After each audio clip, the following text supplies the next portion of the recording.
Shalom, c'est la minute parachat de Miran Neshama, parachat Miketz, qui commence sur cet étrange rêve de Pharaon de 7 très belles vaches qui vont se faire avaler par 7 vaches très très maigres, et ensuite pareil avec des épis de blé.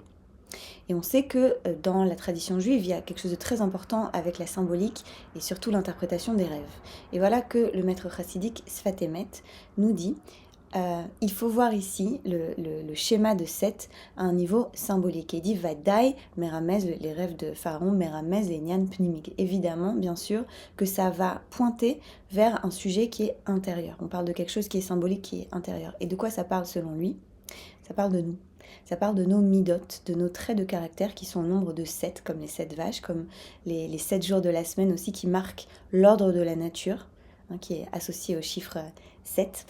Et il nous dit en fait, on a ces 7 midot, qualités qui correspondent aux 7 sphirotes, aux 7 attributs divins de l'arbre de vie des sphirotes.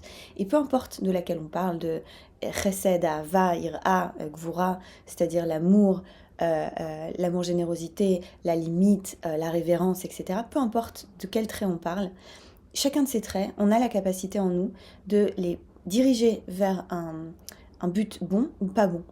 Et ça, c'est très important, parce que c'est une façon de dire, il n'y a pas d'essentialisme, c'est pas ça c'est bien, ça c'est pas bien en moi, c'est juste où est-ce que je dirige l'énergie de cette qualité que j'ai en moi. Parce que je peux la diriger vers quelque chose de positif et je peux aussi la diriger vers quelque chose de négatif. Et ça, c'est l'ordre du monde, l'ordre de la nature, et c'est là que se situe le travail de l'homme.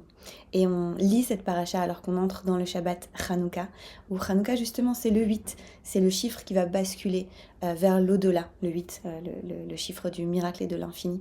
Et peut-être que c'est une occasion, quand on va continuer à allumer les lumières de Hanouka toute cette semaine, de se souvenir qu'il y a une possibilité dans notre action de faire passer l'ordre de la nature à l'infini et de nous connecter à quelque chose de bien plus grand que nous. Et ça passe aussi par le travail de Tikkun Midot, le travail sur soi. Et c'est là notre responsabilité. Shabbat Shalom, Hanouka Sameach.